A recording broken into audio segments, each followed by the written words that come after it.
Guys, nakahanap na kami ng ano ng daon ng bayabas kasi maliligo na si bagong panganak. Ayan. Hawakan mo nga muna 'to, bibing pera, dali. Hawakan mo muna. Saglit lang. Dito lang din kami sa ano subdivision nakahingi ng daon ng bayabas. Yung mga ano lang ang dilaw kinukuha namin. Medyo buko pa. Ning dito ka dali. Mainit to? Oo, mainit. Pa yung kanuganan. Hindi mo kasi ako hinahawakan eh. Oo. Ilalapag ko muna ito mga ako ng bayabas. Daw ng bayabas.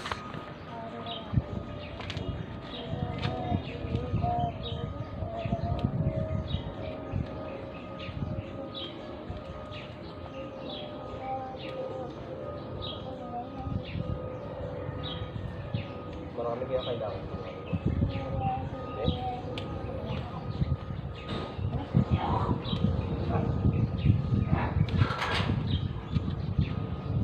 Payong kat mainit din eh.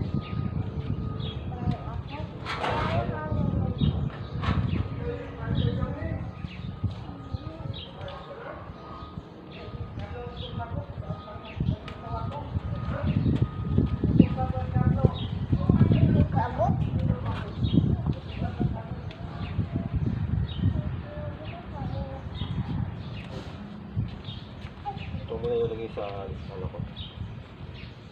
Sa bulsa ng jacket.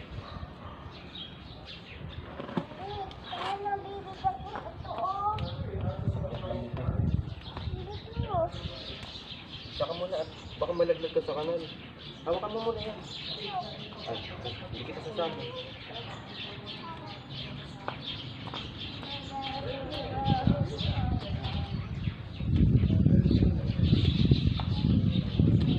Yan. Taas ah. Taas? Taas ah.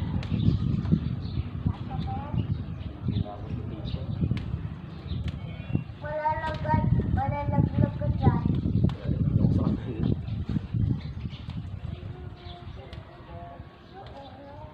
Buti na lang may daon ng bayabas dito.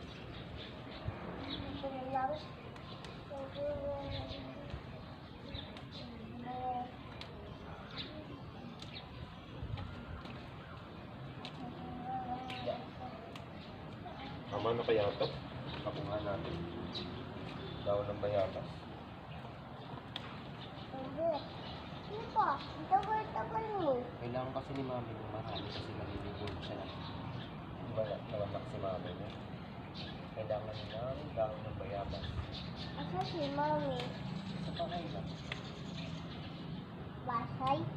Yan, okay na to. Thank you po. Naka na yung payong ako na maghahawak. Guys, nakakuha na kami. Dito muna ako sa lilong. Dito ko nilagay yung mga dahon ng ano, bayabas. Maliligo na kasi yung kapatid ko. Ilang araw na yung ano, hindi yung nakakaligo kasi nga nanganak siya noong December 28, 2023. Yan. Yung dahon daw kasi ng ano, ng bayabas mabisa sa pagpapahilom ng sugat. O kaya sa tahi kasi syempre yan. Kasi kami din nung ano kabitaan namin eh, tinulian kami ganun din.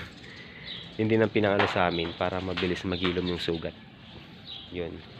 So ayun lang guys, buti na lang dito lang kami sa ano, subdivision gumala at nagtanong kung saan meron. Actually meron naman sa likod ng boarding house namin, kaya lang mataas siya tapos ano na, masyado na siyang matanda yung dahon niya.